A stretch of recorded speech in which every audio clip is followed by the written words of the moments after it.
Nous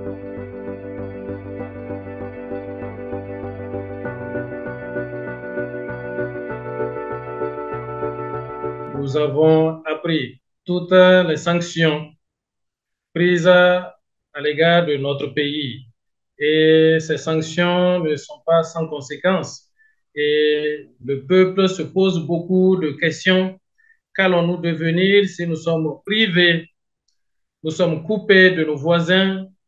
Et nous savons très bien qu'en Afrique, et notamment au Niger, et les liens de voisinage sont très importants. Avec cette situation, le denrée sur le marché un peu cher et on se pose beaucoup de questions. Combien de temps ça va durer comme ça?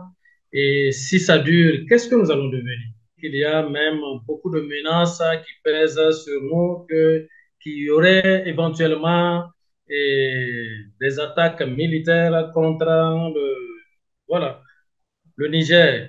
Et ça va nous entraîner dans une situation, je dirais, de chaos. Mais évidemment, en même temps que nous avons peur, la population a peur, c'est une population très croyante en disant que nous avons foi en Dieu. Dieu ne peut jamais nous abandonner dans cette situation. On ne veut pas de guerre. Alors, les évêques appellent les chrétiens à la prière pour que Dieu écoute nos supplications, puisque nous savons très bien que notre Dieu est très proche de nous, de l'humanité, de son peuple, et surtout quand le peuple est dans la détresse, quand le peuple crie vers son Dieu, Dieu est capable d'écouter et d'exaucer nos prières. Alors, les évêques appellent les chrétiens à prier. Donc, hier, aujourd'hui et demain, c'est le tridôme pour implorer la bonté de Dieu, la miséricorde de Dieu, pour qu'il apaise tous les cœurs, notamment de tous ceux qui veulent du mal pour notre pays, afin que le Seigneur touche leur cœur et que le Seigneur rassure également ceux qui sont à l'intérieur et qui vivent ces situations difficiles. Alors, par endroits, partout d'ailleurs, il y a des messes qui sont dites, il y a des chemins de croix, la récitation du chapelet, des adorations et des processions, ainsi de suite.